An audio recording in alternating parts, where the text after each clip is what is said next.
नमस्कार दोस्तों। आज हम कक्षा 6 के अध्याय 12 सरकार और लोकतंत्र के बारे में अध्ययन करेंगे।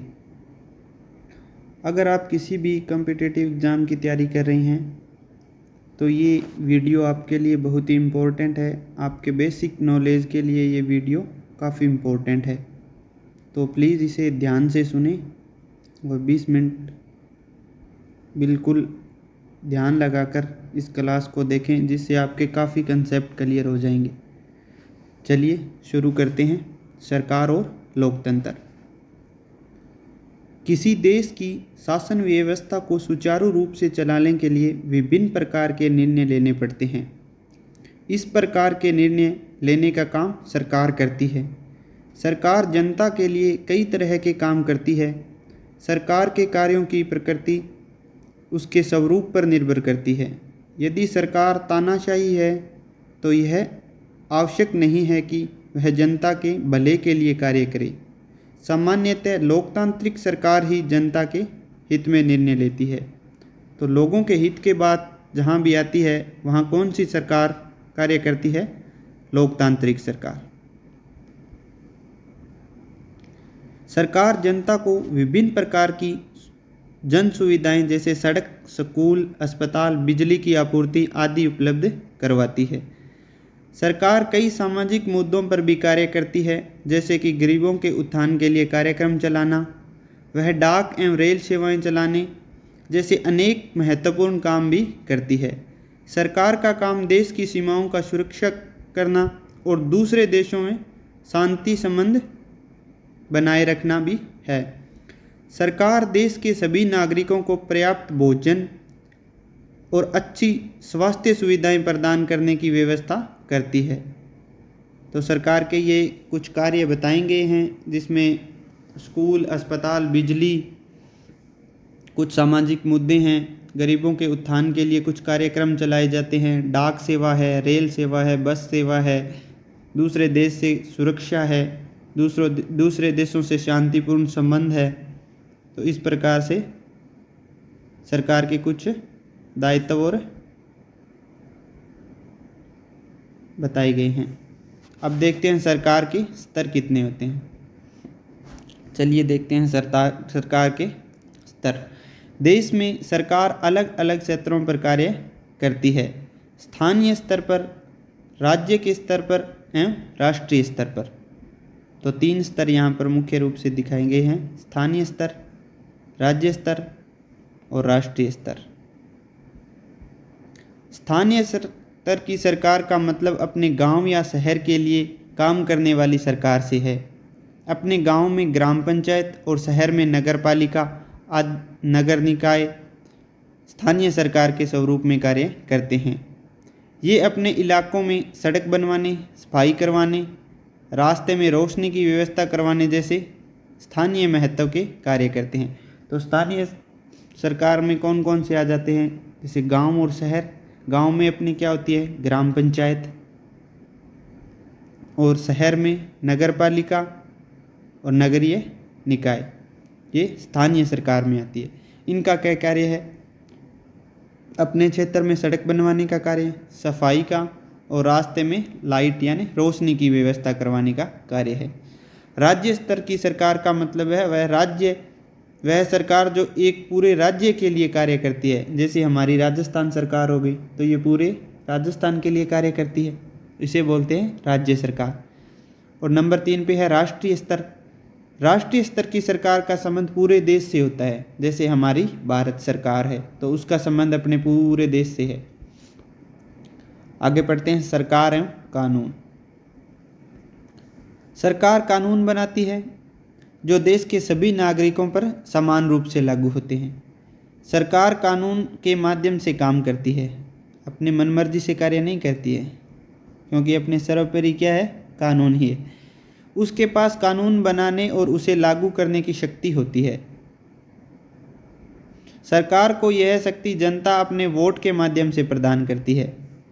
हम यह जानते हैं कि वाहन चालकों को सरकार द्वारा निर्धारित सड़क सुरक्षा कानूनों का पालन करना चाहिए। अगर कोई कानून तोड़ता है तो उसको जुर्माना भरना पड़ता है अथवा जेल की सज़ा काटनी पड़ती है। यह सरकार की कानून लागू करने की शक्ति का उदाहरण है। किस किस प्रकार से सरकार कोई कानून लागू कर सकती है। अगर लोगों को लगे कि किसी कानून का ढंग से पालन नहीं हो रहा है तो वे न्यायालय में प्रार्थना पत्र देकर कानून की पालना करवा सकते हैं। अब हम यह जानेंगे कि सरकार कितने प्रकार की होती है और हमारे देश में किस प्रकार की सरकार है। तो चलिए हम देखते हैं कि किस प्रकार की सरकार अपने देश में कार्य कर रही है। तो सरकार के प्रकार। सरकार को निर्णय लेने और कानून का पालन करवाने की शक्ति कौन देता है, यह इस बात पर निर्भर करता है कि उस देश में किस तरह की सरकार है। कि जो सरकार कानून बनाएगी उसकी पालन करवाना है तो उसकी शक्तियाँ किस में निहित होती है, कौन इनका नियम बनाता है, किस प्रकार से ये नियम चलते हैं। तो ये किस पे निर्भर करता है, उस देश में जिस तरह की सरकार है उस पे निर्भर करता है। सरकार के भिन्न भिन्न प्रकार प्रचलित है। तो नंबर 1 पर देखते हैं राजतंत्रीय सरकार। राजतंत्रीय सरकार में निर्णय लेने और सरकार चलाने की शक्ति अकेले एक ही व्यक्ति अर्थात राजा या रानी के पास होती है। राजतंत्र का मतलब है राजा का तंत्र, यानी जो कार्य या जो निर्णय राजा के लिए या राज्य के लिए ना लेकर राजा अपने लिए लेता है या राजा के द्वारा लिए जाते हैं, वही राजतंत्रीय सरकार है। राजतंत्रीय सरकार के अंदर राजा जनता की भलाई न देखे अपने भलाई के लिए कार्य करता है। राजा अपनी कुछ सलाहकारों एवं मंत्री परिषद की मदद से सरकार चलाता है। अंतिम निर्णय लेने की शक्ति उसी के पास रहती है। वह जनता द्वारा निर्वाचित नहीं होता है। उसे अपने निर्णय के आधार बताने और निर्णय की सफाई देने की ज़रूरत नहीं होती है कि वह निर्णय किस आधार पर ले रहा है। इस प्रकार की किसी को जवाब देने की उसे ज़रूरत नहीं होती है। स्वतंत्रता के पहले देश में विभिन्न स्थानों पर इस प्रकार की राजाओं की सरकारें थीं। ऐसी सरकार को बनाने में जनता की भागीदारी नहीं थी या नगण्य थी। तो ये क्या होता है, राजतंत्र होता है। उसमें क्या, राजा सर्वोपरि होता है, उसके द्वारा लिए गए निर्णय ही सही माने जाते हैं। उस पर किसी भी प्रकार का कोई दबाव नहीं होता है, कोई इस पे कानून नहीं चलता है। 2 नंबर पे आ गई तानाशाही सरकार। यदि सरकार विभिन्न हितों के बीच टकरावों को बलपूर्वक दबाकर किसी एक हित को जबरदस्ती से लागू करवाती है तो ऐसी सरकार तानाशाही होती है। तानाशाह शासक जनता के प्रति जिम्मेदार नहीं होते हैं। जनता के पास अपना विरोध या समर्थन प्रकट करने और कानून बनाने की प्रक्रिया में भागीदारी का कोई अधिकार नहीं होता है।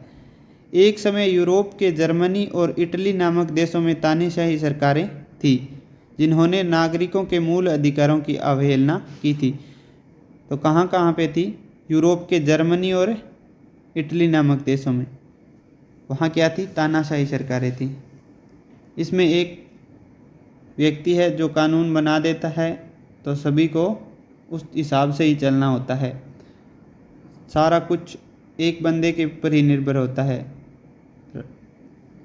नंबर 3 पे देखते हैं अपने लोकतांत्रिक सरकार।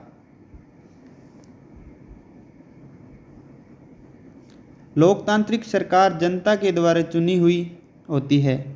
जनता वोट देकर अपना प्रतिनिधि चुनती है जो जनता की ओर से सरकार में भागीदारी निभाता है, अतः यह जनता का ही शासन होता है। तो ये इम्पोर्टेंट बात है कि ये किस तरह का शासन होता है, ये जनता का ही शासन होता है।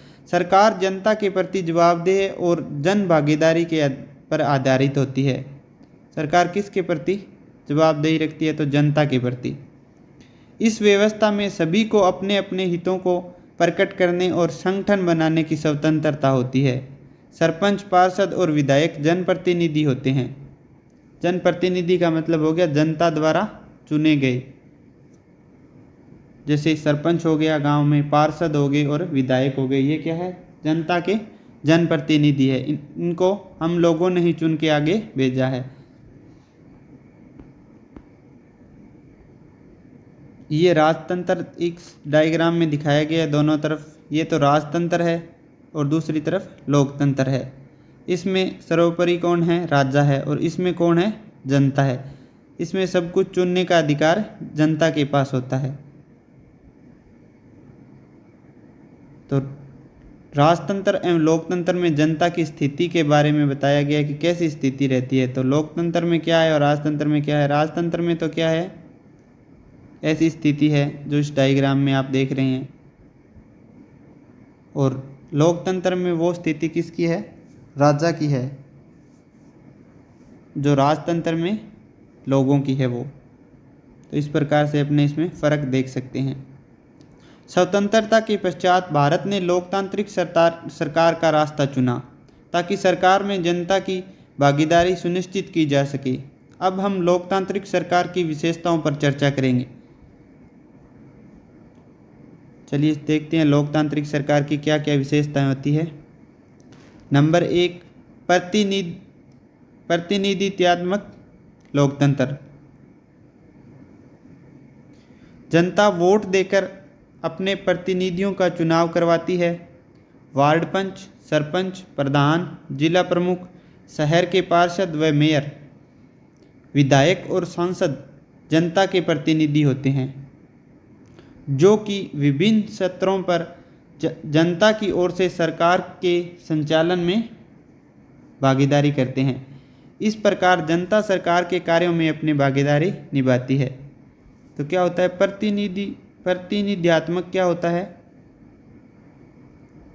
कि इसके अंदर जनता द्वारा अपना एक प्रतिनिधि चुना जाता है, जो आगे जाकर विभिन्न क्षेत्रों पर जनता की ओर से सरकार के संचालन में भागीदारी निभाता है और अपनी बात रखता है।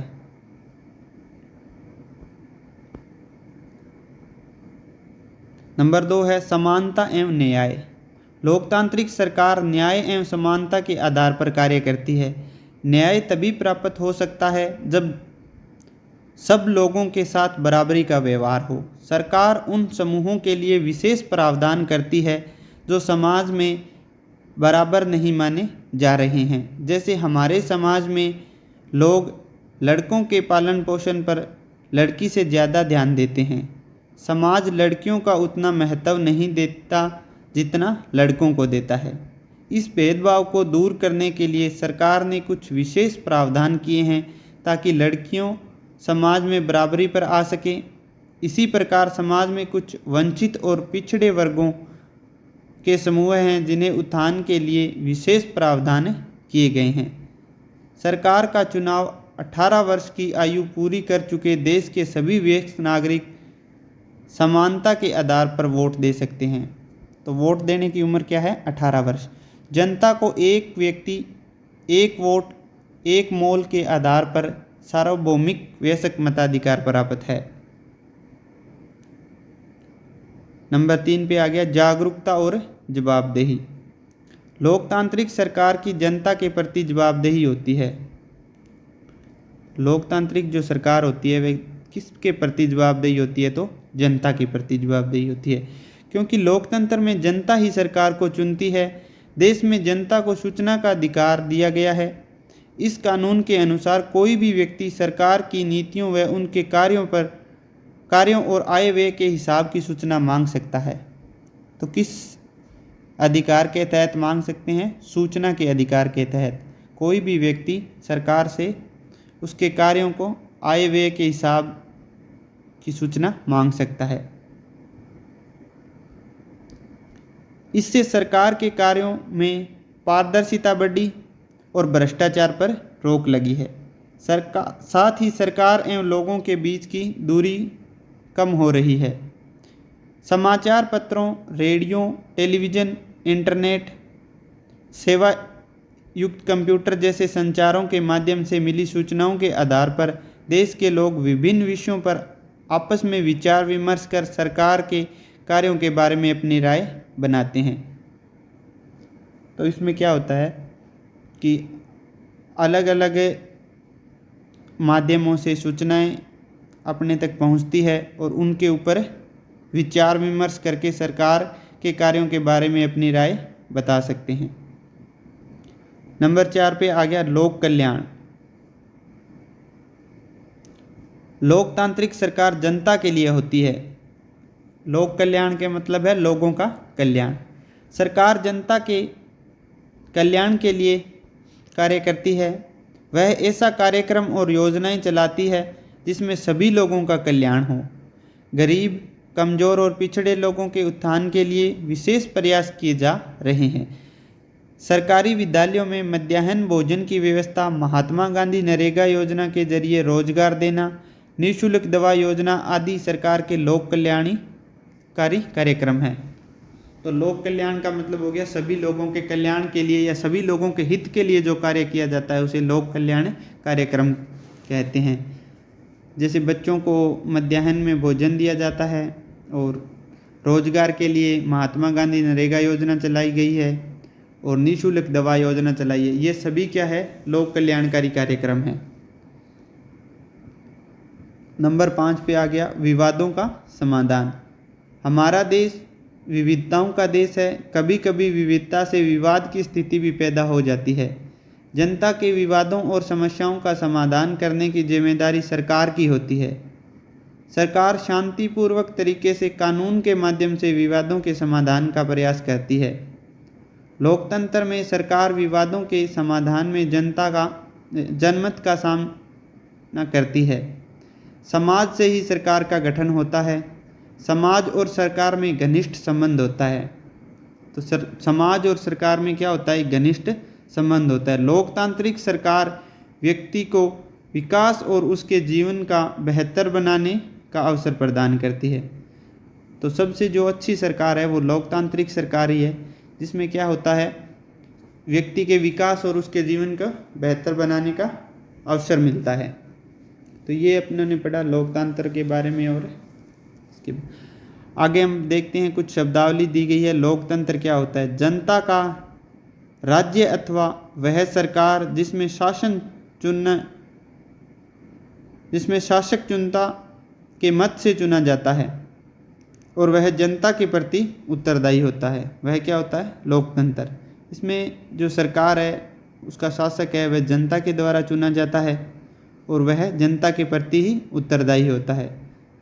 सार्वभौमिक वयस्क मताधिकार, तो इसके बारे में देखते हैं कि ये क्या होता है? सार्वभौमिक वयस्क मताधिकार लिंग, जाति, क्षेत्रीयता और आर्थिक स्तर के माध्यम पर भेदभाव किए बिना सभी वयस्क मतलब जो 18 वर्ष की आयु पूर्ण कर चुके हैं नागरिकों को मत डालने का अधिकार है। इसमें कोई लिंग, जाति, क्षेत्रीय और आर्थिक स्तर के आधार पर भेदभाव नहीं किया जा सकता। उसे बोलते हैं सार्वभौमिक वयस्क मताधिकार, जो सभी के पास है। लोक कल्याण का मतलब है जनता के हित के लिए किए गए कार्य लोक कल्याण के कार्य कहलाते हैं। आगे कुछ अभ्यास के प्रश्न है वो देख। जनता द्वारा चुने गए प्रतिनिधि जनता के ओर से सरकार में भागीदारी निभाते हैं, उसे क्या कहते हैं? नंबर 2 पे है जनता के प्रति जवाबदेही एवं उत्तरदायी सरकार इनमें से कौन सी है?